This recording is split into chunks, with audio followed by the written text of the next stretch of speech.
I keep thinking what is playing over in my mind. I've asked a number of CROs why the word no is so important to their job and the success of the company because there's a call it ICP creep, like ideal customer profile, right? And it's, oh, look at this deal we could bring in. And I got this quota, and it's not quite what we're looking for, but look at the revenue. You start putting on 25%, 50% year over year growth.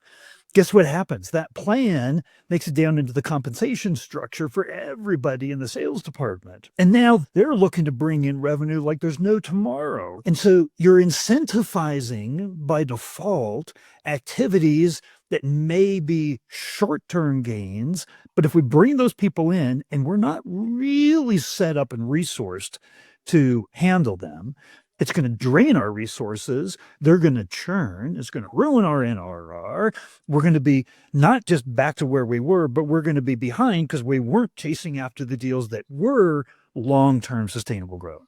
So it really is an important question. Is it growth at all risk for this quarter to make our numbers?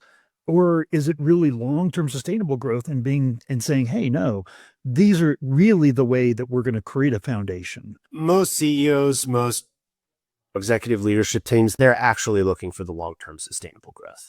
Everyone has to focus. CROs, we have to focus on the short-term wins. We have to focus on what happens right now. And we have a balancing act that always has to exist between what happens right now, this quarter, this month, this quarter, versus what's going to happen in 2 or 3 years.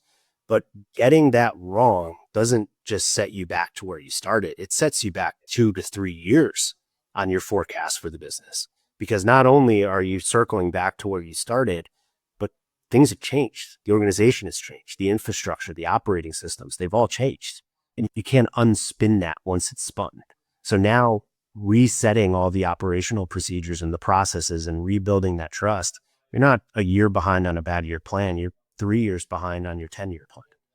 It's pretty aggressive when you break it down that way, but it's also true. And you're saying CROs, why is no? I feel like I say no more than I'd like to admit. I definitely say no a lot, but I had someone say something to me a long time ago that stuck with me. And that is red flags don't look red when you're wearing rose-colored glasses. And it's a great phrase. Ever since I've heard that, I've been able to sit down in front of an opportunity like you just mentioned. Look at the revenue projections. That's got a lot of red flags. Not most, but some CROs, some sales leaders, marketing leaders, C-suite leaders, whatever, will look at it and say, yeah, look at this revenue opportunity. Let's crush it.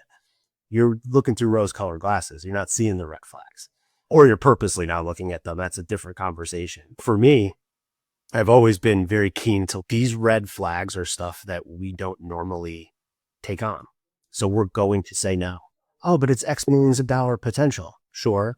It's $2 million for us to make, or it's $10 million for us to backtrack. Which one's more important to you? And like having a refined ICP, like definitely buzzword, people say it all the time, but they exist for a reason. There's a reason that every CRO is going to tell you that the ICP is utmost important. And yes, they can change. And yes, you should be looking at market trends, and you should be listening to the voice of your customers and following the breadcrumbs of your business that's leading you down a different path. Back to that example of a speedboat and a warship. If you're jumping ICPs and you're blending ICPs, you're going to have problems. You set them for a reason. You did the research. You have the data. You know this is what it is. And yes, are there outliers? And should you take chances? Of course, but those have to be calculated to the utmost degree so that even if there is a miscalculation, it's not a catastrophic setback. For me, unfortunately, turn down big revenue opportunities quite often, but because I know that the short-term sacrifice is not worth it. And yes, it's some big commission. And yes, it's a good revenue bump for the business, but it's going to drain our resources. It's going to crumble some of our infrastructure. It's going to require personnel transfers, like all these types of things. Unless it's sitting within the plan that we've already agreed upon and set, it's getting back to that internal, external stuff. We internally agreed this is what it is. And we got to stick to it, because if we don't stick to what we set, who's going to tell us what to do? Everybody else. So yeah, I guess that's the phrase. Red flags are red if you're wearing rose-colored glasses, but good phrase to live by.